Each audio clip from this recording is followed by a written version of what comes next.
Let's be friends.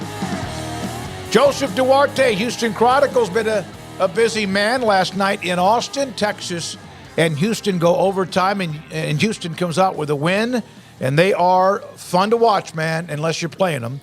And Joseph joins us on 365 Sports. We also want to discuss the Cougars football schedule in the Big 12. But let's start with last night. It wasn't easy. Texas scored more points against them than anybody, and you would think, okay, well, the game's in overtime, but Texas didn't score for the first, I think, 3 minutes of overtime. Joseph just getting into Austin, beating a talented team, and getting out of town. Yeah, that's sort of in the Big 12. That's the mission, isn't it? Kelvin Sampson's quick to point out that there's no upsets on the road in the Big 12, and you're right. Last night, it was one of those situations where Houston could have easily have lost that game, but it turned with 3 straight threes, then about a 70-second span late in the second half. Jamal Shedd had 2 of them, and then that overtime, they went back to, as Kelvin Sampson described it, what they've done to win over the years, and that's defense and rebounding. So any game you can win on the road in the Big 12 is a step in the right direction.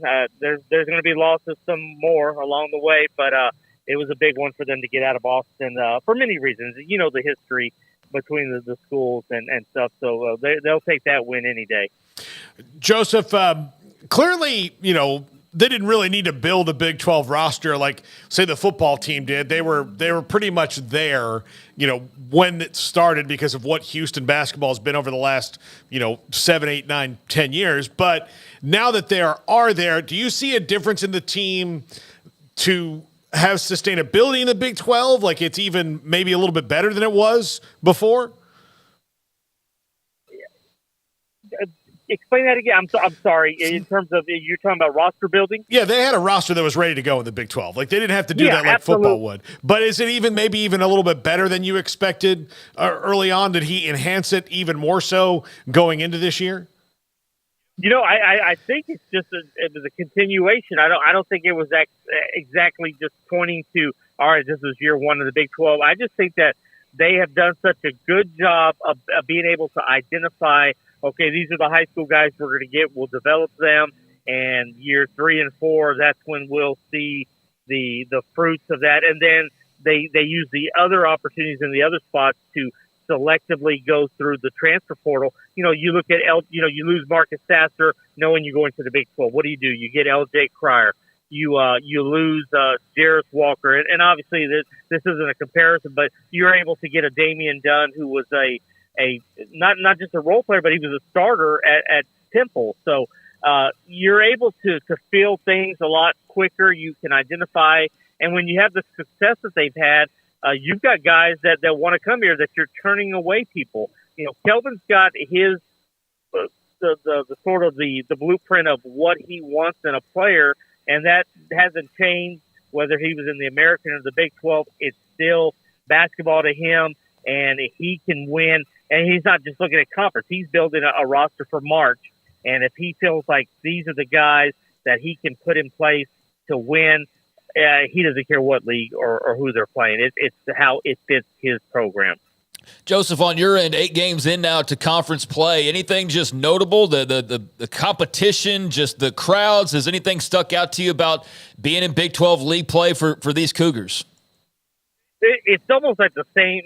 Last night was the exception, but every team that comes in, especially the Fertitta Center, all we keep hearing is what a defensive monster Houston is. And you're seeing it. You look at the metrics and the analytics, and they are far above the next best tier of teams. And they're showing that even on their worst nights offensively, that they have a defense that can carry them. And I think that's going to carry them well into March. We're looking at a team that could very well win a national title, and they could do it on the defensive end. Now, another thing is I've been pleasantly surprised at how Fertitta Center has turned into that loud home court advantage. They've won there since it opened, but in the Big 12, they've had Texas Tech come in, they've had West Virginia and Kansas State, and that place has just been rocking. So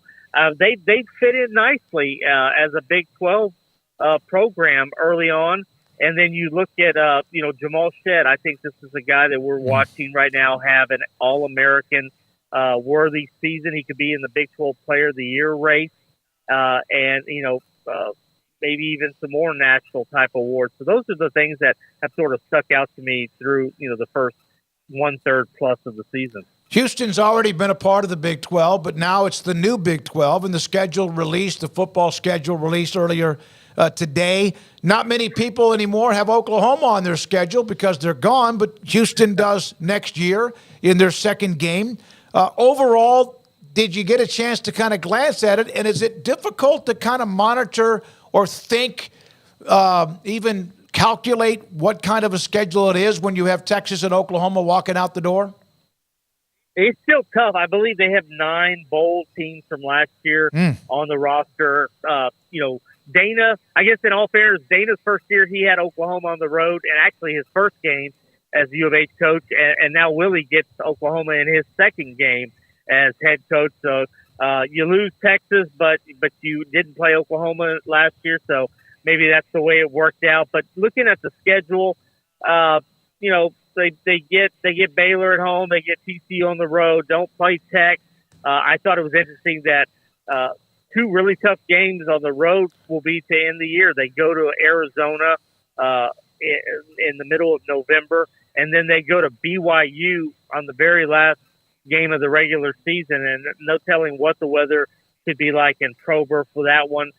You mix in, some of the familiar teams. They get Utah at home. That'll be one of the Pac-12 newcomers. And then, you have got teams like Iowa State and Cincinnati.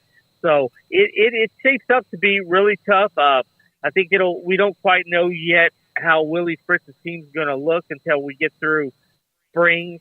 But it's going to be an important year. I don't see them being a contender, but if they can get to that 6th win, I think that'll be a big step and sort of catapult them, the future years for Willie.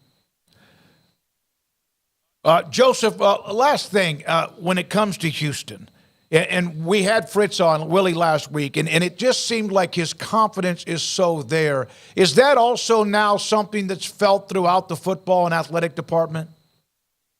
It is. And, to borrow a line from the press conference when Tillman Fertitta spoke, they feel like there's an adult in the room now. And whether that's, I guess it's a shot at Dana. Oh, yeah. But, they definitely felt like there wasn't direction. There wasn't that leadership that should be there. Maybe the going through the motions. And Willie's fired up. Willie wants to be here. Willie has been waiting for a Power 5 job. And so to see what he's done in such a short amount of time, especially with recruiting, going from about 102 when Dana got fired to, making up some ground, getting some guys to the transfer portal. He's taking this seriously. He's filled out his coaching staff, and, they're ready to get this thing rolling in the spring. And on top of that, you have a renewed interest from the fan base. There's that positivity that just wasn't there. It seemed like there just was a black cloud hanging over the program the last, year and a half of Dana's tenure. So, yeah, I really think, Willie is a not only a program builder, but he's a uniter. And I think that's what they needed after, really, 4 out of 5 mediocre years under Dana Holgorsen. Good stuff, Joseph. Great win for Houston, because any game in the Big 12 is a great win, but a road game against Texas, winning that game. Joseph Duarte, the Houston Chronicle, with us on 365 Sports. And, yeah, they have that.